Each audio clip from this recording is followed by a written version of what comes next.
es decir, a través de tópicos generales.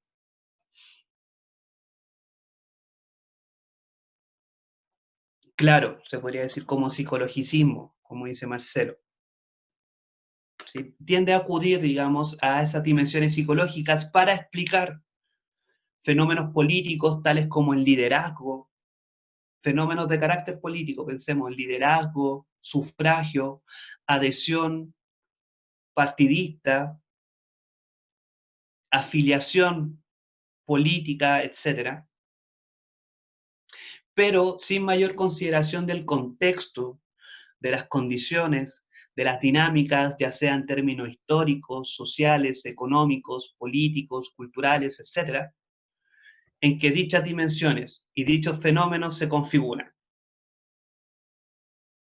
No hay un análisis en mayor profundidad respecto a las relaciones que se encuentran, por ejemplo, entre tal tipo de personalidad y tal tipo de liderazgo político.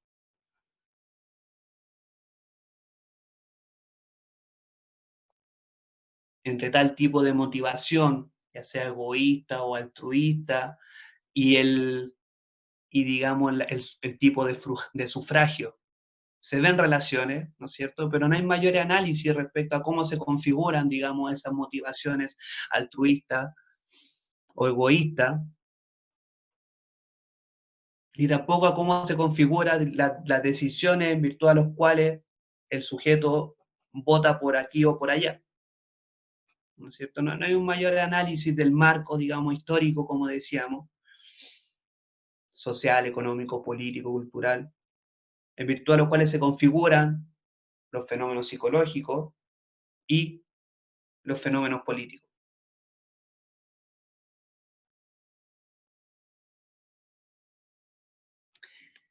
Por otro lado, está lo que las autoras van a denominar corriente emergente de la psicología política, en la cual, cito, hace parte del pensamiento socioconstruccionista, donde se apela al carácter construido y situado de los fenómenos psicológicos, comprendidos desde una matriz histórico-cultural en la que ocurren a su vez los fenómenos políticos. Acá de inmediato se deja ver, digamos, la mayor abstracción y mayor complejidad del análisis, ¿no? Es decir,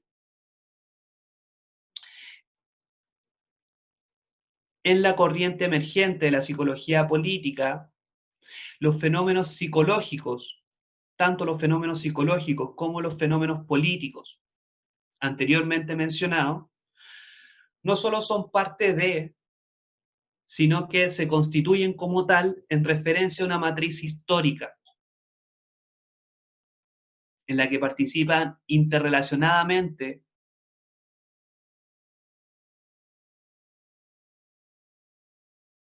estructuras y procesos, ya sea sociales, económicos, políticos, culturales.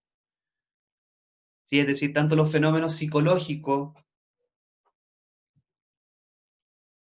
por ejemplo, como decíamos, la personalidad, la memoria, la motivación, etcétera, así como los fenómenos de carácter político, la participación política, el liderazgo, la afiliación partidista, etcétera, son parte de una matriz, se inscriben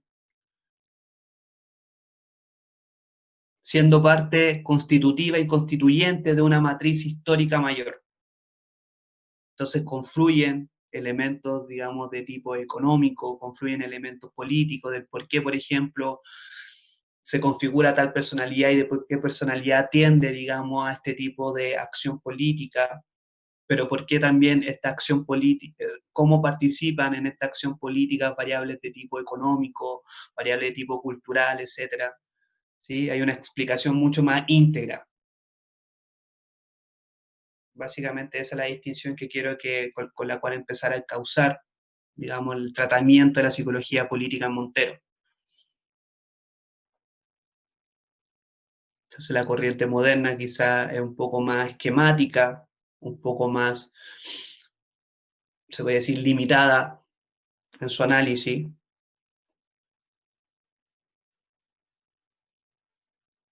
mientras que la corriente emergente, es mucho más compleja e íntegra la comprensión de esta relación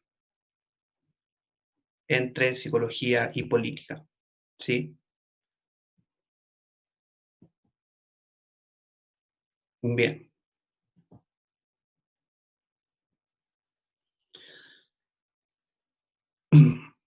En 1991,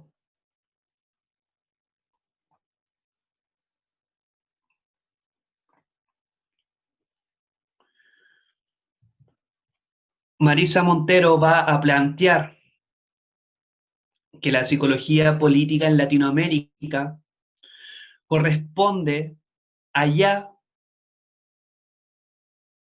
una delimitada subdisciplina de la psicología y que se caracteriza por un modo de quehacer científico. ¿Sí? Vamos a ver cómo esta idea de quehacer científico se comienza a complementar con otra idea más a medida que va avanzando, digamos, en su desarrollo respecto a la delimitación de la psicología política. Pero quedémonos mientras tanto con Marta,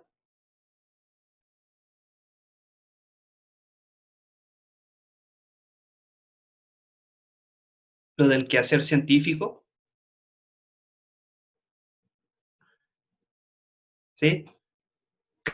Claro, solamente advertíamos de que en 1991 Marisa Montero va a, a plantear que en Latinoamérica la psicología política ya se podía delimitar como un quehacer científico en particular, ¿sí? Y que nos quedáramos, digamos, con esa idea latente, porque vamos a ver cómo ese quehacer científico se comienza a complementar con otra idea, con otro elemento, que no quiero hacer el spoiler porque siento que pierde como la- no es tan sorpresivo viniendo de Montero y habiendo conocido, digamos, a Montero, pero dejémoslo ahí en stand-by, ¿no es cierto? Vale, Marta. Para delimitar el campo de investigación, de reflexión y de acción de la psicología política, de este quehacer científico, Marisa Montero va a ocupar como contrapunto lo que denomina psicología política inconsciente y psicología política consciente. Todo esto lo vamos a encontrar en el texto que está asignado, digamos, para esta sesión.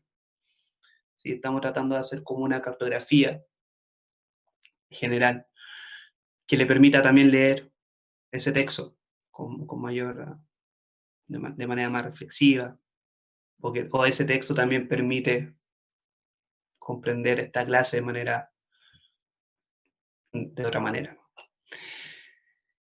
Entonces, Marisa Montero va a ocupar como contrapunto, digamos, para delimitar el campo de la psicología política como quehacer científico, la descripción de lo que es la psicología política inconsciente y la descripción de lo que es la psicología política consciente. Es decir, vamos a tratar de delimitar lo que es la psicología política partiendo por lo que no es.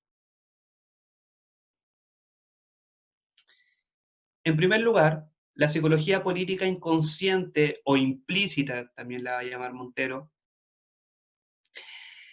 es la que produce conocimiento respecto a los fenómenos psicosociales, incluyendo entre sus causas u entre sus efectos variables de carácter político. Por ejemplo, evaluar la actitud que tiene una población de adolescentes respecto al uso problemático de drogas, de sustancia, ¿no?